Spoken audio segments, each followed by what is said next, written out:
काम ऑपरेशन जो है इसके हवाले से तहफ़्फ़ुज़ात अपोज़िशन की तमाम जमातों के जो हैं वो शिद्दत इख्तियार करते जा रहे हैं, लेकिन दूसरी तरफ हुकूमत ने वफाकी काबीना से इसकी मंजूरी ले ली है।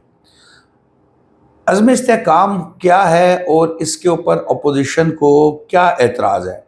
एतराज़ तो बज़ाहिर अब जो कहा जा रहा है, देखिए जब इंटरनेशनली जो जाते हैं दूसरे ममालिक में, हम उनको कहते हैं, हमारे वज़ीर आज़म साहब कहते हैं कि जी पाकिस्तान में इन्वेस्टमेंट करो, तो तकरीबन चाइना समेत हर मुल्क ये कहता है कि आपके मुल्क के दो इशूज़ हैं। सबसे बड़ा इशू जो है वो है सिक्योरिटी का, और फिर आपका जो है दूसरा इशू है वो है सियासी इस्तेहकाम का। अब सियासी इस्तेहकाम तो जब पूरा होगा सो होगा, सिक्योरिटी का इशू तो बहरहाल है।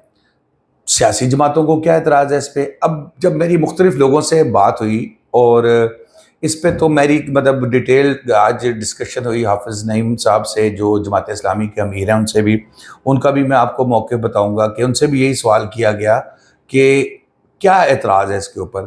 पीटीआई के लोगों से भी बात की, पीटीआई के लोगों का एतराज़ है, वो कहते हैं कि जी ये बेसिकली अज़्म इस्तेहकाम के नाम पे जो है वो सियासी इंतकाम लिया जाएगा, और जो पार्टी के जो पीटीआई के लोग हैं इनको टारगेट किया जाएगा।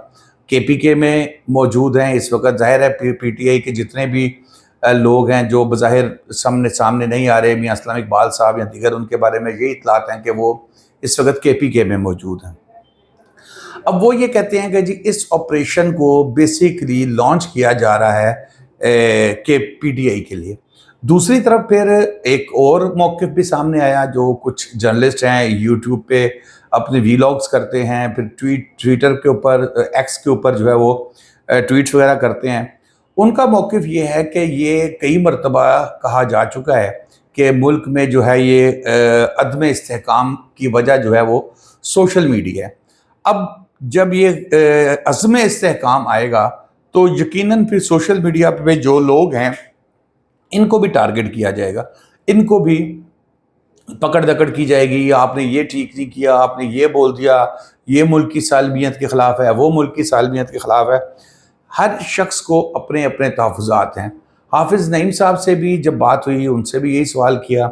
उनका ये कहना था कि ये तरीक़ाकार गलत है। इससे पहले भी ज़रबुल अज़ब और बाकी के भी जो ऑपरेशंस किए गए, उनका कोई खातिर खा रिज़ल्ट नहीं निकला, तो क्यों इसको इस तरह जो है वो अज़्म इस्तेहकाम ऑपरेशन या अज़्म इस्तेहकाम के नाम से कोई अब कार्रवाई की जाए। वो ये कहते हैं कि उनका भी मौक़िफ़ यहाँ पर यही है। वो कहते हैं कि जी ये तो टारगेट किया जाएगा, पॉलिटिकल लोगों को फिर टारगेट किया जा सकता है। फिर उनसे उनकी बात हुई, उन्होंने कहा कि जो दहशतगर्द भी हैं, जो मुझे समझ में आई जो उनकी बात से, वो ये कह रहे हैं कि यार इनसे मुज़ाकरात करें, बैठें, बात करें, इनके साथ आप डिस्कशंस करें और इनकी वो दिमागों को चेंज करें ताकि ये मुल्क के साथ शामिल हो। अफ़गानिस्तान की भी बात हुई, अफ़गानिस्तान के हवाले से उन्होंने कहा कि भाई हमने 40 साल तक अफ़गानों की खिदमत की, उनको साथ लेके चले, उनके मुंह में नवाले डाले, अब क्या वजह है कि वो हमारे ख़िलाफ़ है?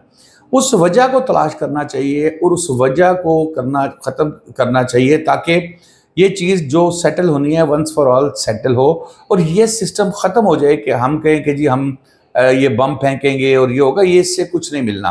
बम फेंकने वाली बात तो उनकी बहरहाल मैं भी एग्री करता हूँ, और मेरा नहीं ख्याल कि हुकूमत इस किस्म के काम में पड़ेगी कि बम फेंके। ज़ाहिर है टारगेटेड ऑपरेशन होगा, जहाँ पर इत्तला मिलेगी कि यहाँ पर दहशतगर्द हैं, वहाँ पर जो है वो टारगेट्स करके ऑपरेशन किया जाएगा।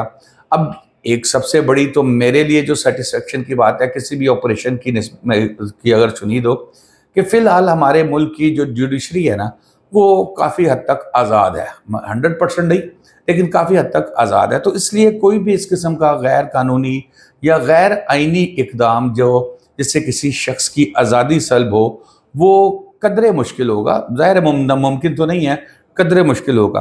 अब ये वो ख़दशात हैं जो सियासी जमातों को, ख़ास तौर पे अपोजिशन में रहने वाली जो हैं, उनको इस चीज़ के तहफ़्फ़ुज़ात हैं, और हुकूमत अब ये कहती है कि जी हम तहफ़्फ़ुज़ात दूर भी करेंगे। पीटीआई वाले ये कहते हैं कि भाई अगर आपने कोई अज़्म इस्तेहकाम करना है तो आप पहले बुलाएं, आर्मी चीफ आएँ, आके हमें ब्रीफिंग दें तमाम पॉलिटिकल पार्टीज़ को, जैसे पिछले इमरान खान के दौर में हुआ था। इस तरह का काम करें, बैठे ब्रीफ करें, हमें बताएं, हम उन्हें बताएंगे, वो हमें बताएं, समझाएं कि वो करने क्या चाह रहे हैं और किस लेवल तक करना है। اب بظاہر تو یہ لگ رہا ہے کہ حکومت نے جو فیصلہ کیا ہوا ہے کہ عزم استحکام کرنا ہے، یہ حکومت نے تو فیصلہ نہیں کیا لیکن فیصلہ ہو چکا ہے اور یہ ہوگا ہی ہوگا۔ کابینہ سے منظوری ہو گئی ہے، وہ گونگلوں سے مٹی چڑھانے کے لیے تھوڑا بہت جو ہے وہ اپوزیشن کی جماعتوں کو بھی بریفنگ جس حد تک دے سکیں گے دے دیں گے، لیکن کوشش یہ کی جا رہی ہے کہ کسی طریقے سے بین الاقوامی طور پر جو انویسٹر آ رہا ہے اس کو ہم مطمئن کر سکیں۔ تو دوستو اب تک کے لیے اتنا ہی، شاداب ریاض کو اجازت دیجیے، اللہ حافظ۔